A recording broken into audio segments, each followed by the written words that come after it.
In this video, I'll show you how to add email login to a Lovable app. If you want users to create accounts, log in with their email and password, and access private pages inside your app, Lovable can help you build the authentication flow much faster. First, open your web browser and log in to Lovable. Once you're inside your dashboard, open the app where you want to add email login.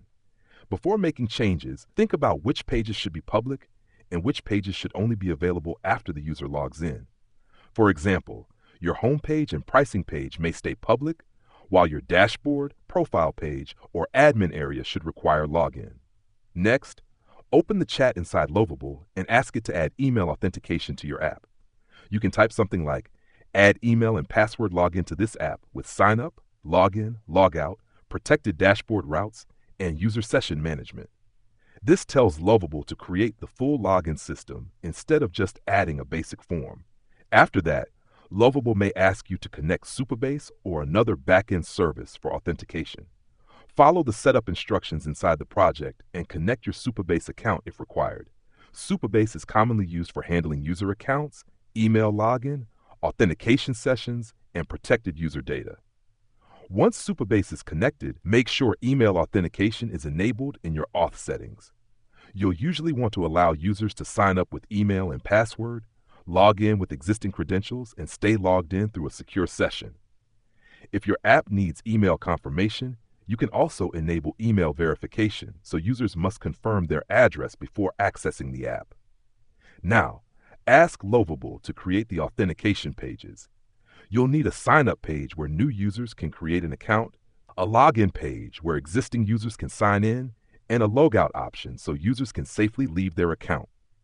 You can also ask Lovable to add a forgot password flow if you want users to reset their password by email. Next, protect the private pages inside your app. For example, if your app has a dashboard, account page, client portal, or paid member area, tell Lovable to make those pages accessible only to logged-in users. If someone is not logged in and tries to open a protected page, they should be redirected back to the login page. After the login system is created, test everything in preview mode. Create a test account using an email and password, then log out and log back in again. Check if the app remembers the user session correctly and make sure protected pages are not available when logged out. If something doesn't work, use the Lovable chat to fix it. You can say things like, "Fix the login button," redirect users to the dashboard after login, make the sign-up page cleaner, or protect all dashboard pages behind authentication. Keep testing after each change until the full login flow works smoothly. You should also check the mobile version of the login pages. Make sure the email field, password field, buttons, error messages, and sign-up links are easy to use on smaller screens. A login page can be simple, but it still needs to feel clean and trustworthy. Once everything is working, publish your Lovable app and test the live version. Create another test account, log in, log out, reset the password if you added that option, and confirm that the protected pages behave correctly outside the editor. And that's it. You've successfully learned how to add email login to a Lovable app. The main steps are simple.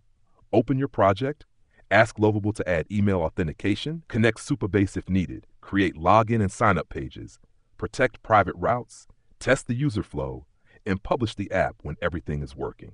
If you found this tutorial helpful, make sure to subscribe to LearnModelab for more Lovable AI tools, no-code apps, and app building tutorials.